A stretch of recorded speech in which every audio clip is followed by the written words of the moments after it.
You keep calling yourself lazy. The world explains things too cleanly because lazy people do not care this much. They do not sit there with the tab open, feeling slightly sick, telling themselves they will start in 5 minutes. They do not lose a whole evening avoiding one task, then feel awful right before bed because they never touched it. That is not laziness, that is conflict. You know this feeling already. You sit down to do something that matters, the assignment, the application, the workout, the email you should have sent 3 days ago. You open the document, then, almost on cue, your hand reaches for your phone.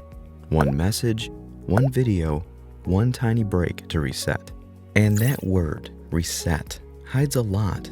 People say reset when what they really mean is escape. A few minutes go by, then more. Now the task feels heavier because now you are behind. So you make a deal with yourself. Tomorrow will be better. Tomorrow you will start properly.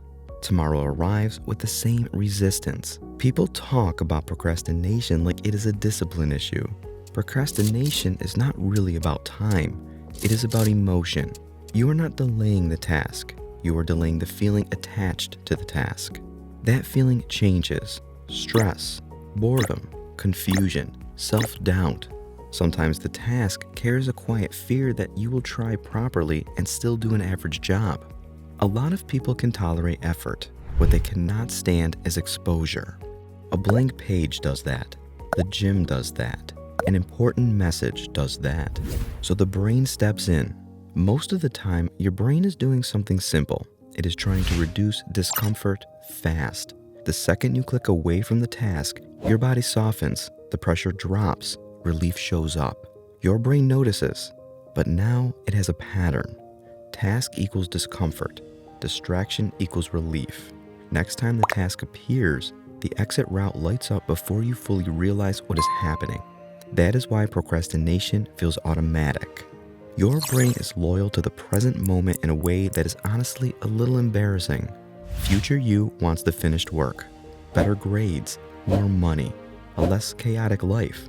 Present you wants the discomfort to stop now. Present you is thinking in 6 seconds, not 6 months. That is why people trade something meaningful later for something easy now. The future feels vague. The present feels loud. Your phone is here. The task is here too, but one of them asks almost nothing from you. So the phone wins. Then perfectionism joins in and makes the whole thing worse. You tell yourself you are waiting for the right mood, the version of you who starts beautifully and keeps going without friction. That version is fictional. Perfectionism sounds noble, which is annoying because in practice, it is usually fear wearing decent clothes. You avoid starting because once you start, the fantasy dies. The real draft appears. The real effort appears. The actual level appears. You lose the dream of doing it brilliantly in one clean motion and run into the less glamorous fact that most good work begins badly. A lot of people do not want to fail. Fair enough. A lot of people also do not want to begin badly. That one gets less attention, but I think it matters more. After enough repeats, the pattern stops looking like a pattern and starts looking like a personality. I'm lazy. I never follow through. I always do this.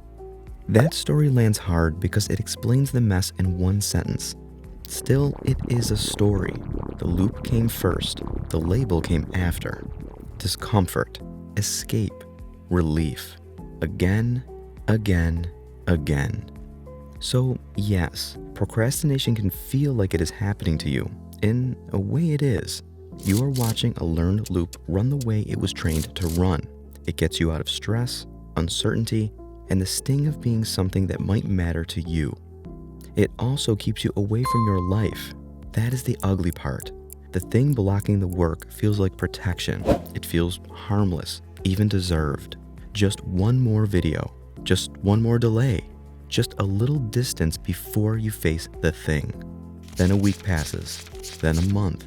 Then you start calling the pattern your identity. So the next time you procrastinate, look at it plainly, not as proof that you are broken, not as proof that you do not care. See it for what it often is.